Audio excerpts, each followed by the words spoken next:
Hello guys, कैसे हैं आप सब लोग। आई होप कि सब लोग अच्छे होंगे। तो आज मैं आप लोगों के साथ अपनी स्ट्रेटजी शेयर करने जा रही हूँ कि मैंने एसएससी स्टेनो का एग्जाम फर्स्ट अटेम्प्ट में कैसे क्लियर किया था।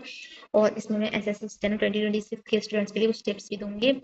डेली टारगेट सीरीज के बारे में बताऊंगी जो हम स्टार्ट करने जा रहे हैं, और शॉर्ट हैंड के बारे में बताऊंगी क्योंकि बहुत बच्चों का क्वेश्चन है कि ऑफलाइन करें या ऑनलाइन करें। तो यहाँ पर मैं आपको अपनी स्ट्रेटजी बताना चाह रही हूँ कि मैंने कैसे क्या किया स्टार्टिंग से। सबसे पहले बात करते हैं फ्रॉम वेयर आई स्टार्ट, मतलब मैंने कहाँ से स्टार्ट किया। सबसे पहले मैंने एग्ज़ाम के बारे में जाना कि एसएससी स्टेनो है क्या, इसमें कैसे क्या होता है, कितना सिलेबस होता है, कौन से सब्जेक्ट आते हैं, सब कुछ इसके बारे में जाना। अगर आपको इसके बारे में जानना है तो मेरे चैनल पर वीडियो डली है, आप वो देख लेना। फिर मैंने सिलेबस को समझा, मतलब इसमें सिलेबस क्या है, यानी कि इसमें 3 सब्जेक्ट आते हैं तो हर एक सब्जेक्ट में कैसा क्या सिलेबस है उसके बारे में मैंने समझा। फिर मैंने मार्क्स वाइज पोर्शन का एनालिसिस किया, मतलब कौन से सब्जेक्ट में कौन से पार्ट से कितना कितना पोर्शन आता है। I will show you. मैं जैसे कि पहले तो मैंने सिलेबस देखा, इंग्लिश का ये सब सिलेबस है, ठीक है। तो इंग्लिश में 3 पार्ट होते हैं, ग्रामर हो गया, कॉम्प्रीहेंशन। तो मैंने ग्रामर 45 नंबर की आती है, वो गया 15 की, और कॉम्प्रीहेंशन 40 का। ये मैंने मार्क्स वाइज एनालिसिस किया था। और हर एक टॉपिक के भी लिखे, जैसे वॉइस 10 नंबर की, स्पीच 10 नंबर की, एरर, ये सब मैंने लिखे थे। ये मेरा स्टार्टिंग का वो है कि मैंने ये बिल्कुल स्टार्टिंग में एनालाइज किया था अपने उसके लिए, ठीक है। और मैंने ऐसे ही जीके का भी सिलेबस लिखा था, ऐसे ही मैंने जीके का भी पूरा सिलेबस लिखा था, और रीजनिंग का भी पूरा सिलेबस लिखा था एकदम डिटेल्ड एनालिसिस करके कि कितना कैसे क्या आता है। उसके बाद बात करते हैं कि मैंने फ्री रिसोर्सेज से पढ़ाई की थी या पेड बैच से, यानी कि मैंने यूट्यूब से पढ़ाई की थी या फिर मैंने किसी का बैच लिया था। तो इंग्लिश के लिए मैंने रानी मैम का अचीवर्स 1.0 आया था, वो लिया था रिकॉर्डेड। और यूट्यूब से मैंने प्रैक्टिस सेट्स लगाए थे, यानी कि जब मेरा कोर्स कंप्लीट हो गया या फिर मुझे प्रैक्टिस करनी हुई चैप्टर कंप्लीट करने का, तो मैंने यूट्यूब से की। और जीके और रीजनिंग मैंने यूट्यूब से ही पढ़ी थी।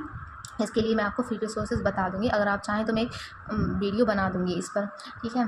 फिर मैंने बुक्स परचेज़ की थी या मैंने नोट्स बनाए थे, तो मैं आपको दोनों बताऊँगी। मैंने ल्यूसेंट की बुक परचेज़ की थी जीके के लिए, नीतू मैम की बुक परचेज़ की थी वॉल्यूम 1, और ब्लैक बुक परचेज़ की थी वोकेबलरी के लिए। और मैंने नोट्स भी बनाए थे क्योंकि मैंने बैच लिया था, और बैच के साथ साथ जो मैंने यूट्यूब पे क्लासेस की थी उनके भी मैंने नोट्स बनाए थे। मैंने जीके की 5 शॉर्ट क्लासेस की थी तो उनके भी मैंने नोट्स बनाए थे। और जो पीडीएफ टीचर ने प्रोवाइड की थी वो मैंने निकलवा ली थी, तो उनसे पढ़ लिया था। लाइव क्लासेस में जो हुआ था उसके भी मैंने नोट्स बना लिए थे। अब बात करते हैं कि मैंने क्या प्रैक्टिस के लिए कोई बुक ली थी। तो नहीं, मैंने प्रैक्टिस के लिए कोई बुक नहीं ली थी। जो प्रैक्टिस है टीचर्स ने प्रोवाइड किए थे, चाहे वो यूट्यूब पर करे हों, चाहे अपने बैच में करे हों, चाहे कहीं से भी मुझे प्रैक्टिस करने के लिए मिला, तो मैंने वो सारे प्रैक्टिस सेट्स लगा लिए थे। जैसे रानी मैम भी अपनी सीरीज़ चलाती हैं प्रैक्टिस की, तो उससे भी मैंने इंग्लिश की काफ़ी ज़्यादा प्रैक्टिस की थी। और सबसे मेन पॉइंट, मैंने बहुत ज़्यादा मॉक्स किए थे। मैंने मतलब 6 से 7 महीने की तैयारी में कम से कम मैं 300 प्लस मॉक्स देने गई थी, और यही गेम चेंजर साबित हुआ था। मतलब मेरा स्कोर इतना ज़्यादा डाउन था, लेकिन इतने सारे मॉक्स देने के बाद आप लोग जानती हैं कि मेरे स्कोर में कितना ज़्यादा इंप्रूवमेंट आया था। मैंने तो कोई बुक परचेज़ नहीं की, लेकिन अगर आप लोग चाहते हैं बुक परचेज़ करना तो किरण पब्लिकेशंस की इंग्लिश की बुक ले लीजिएगा। मैंने इसकी पीडीएफ से प्रैक्टिस की थी पीवाईक्यूज़ की, और जीके के लिए परमार ने अपनी लिटिल बॉय की बुक निकाली है, तो आप वो ले लीजिएगा प्रैक्टिस के लिए, ताकि आप हर टॉपिक कंप्लीट होने के बाद उसकी प्रैक्टिस कर सकें और इसमें पीवाईक्यूज़ की प्रैक्टिस कर सकें। तो ये मैंने आपको बुक्स के बारे में बताया है। उसके बाद बात करते हैं स्टेप्स, यानी कि मैंने कैसे कैसे मतलब शुरुआत से एंड तक किया। तो सबसे पहले मैंने सिलेबस कंप्लीट किया। अप्रॉक्स मुझे 2 मंथ्स लग गए थे सिलेबस कंप्लीट करने में। तो सबसे पहले आप सिलेबस कंप्लीट कर लीजिएगा। मेरे पास टाइम कम था तो मैंने डिटेल सिलेबस कंप्लीट नहीं किया था, मैंने 1 शॉट वगैरह ऐसे करके कर दिया था। तो आप अगर चाहें तो मैं इस पर भी एक डिटेल वीडियो बना दूँगी हर एक सब्जेक्ट की स्ट्रेटेजी पर, तो आप बता दीजिएगा। और मैंने ज़्यादातर मॉक्स दिए हैं, मतलब मैंने मॉक्स देना स्टार्ट कर दिया था अपना। जैसे मैंने 2 मंथ में सिलेबस कंप्लीट किया, लेकिन मैंने 1 मंथ पढ़ने के बाद ही मॉक देना शुरू कर दिया था, क्योंकि इससे मुझे पता चल रहा था कि हाँ, कौन से टॉपिक से ज़्यादा क्वेश्चन आ रहे हैं, कौन से नहीं आ रहे हैं, कैसा आ रहा है, क्या नहीं आ रहा है। इस वजह से मैंने 1 महीने बाद ही मॉक देना शुरू कर दिया था। तो आप ये मत सोचना कि अरे अभी तो मेरा सिलेबस कंप्लीट है। नहीं, अगर आपका 30% सिलेबस भी कंप्लीट है ना, तो भी आप मॉक दीजिए। नंबर कमा रहे हैं तो उससे उदास नहीं होना है बिल्कुल भी, वो आपके बढ़ जाएंगे धीरे धीरे, लेकिन मॉक से आपको बहुत बहुत बहुत बहुत ज़्यादा बेनिफिट होगा, ठीक है। फिर मैंने पीवाईक्यूज़ की प्रैक्टिस स्टार्ट कर दी थी। जैसा मैंने बताया कि किरण पब्लिकेशन की मैंने पीवाईक्यू की पीडीएफ थी, उससे प्रैक्टिस की थी, और रीजनिंग की भी मॉक्स वगैरह से प्रैक्टिस की थी।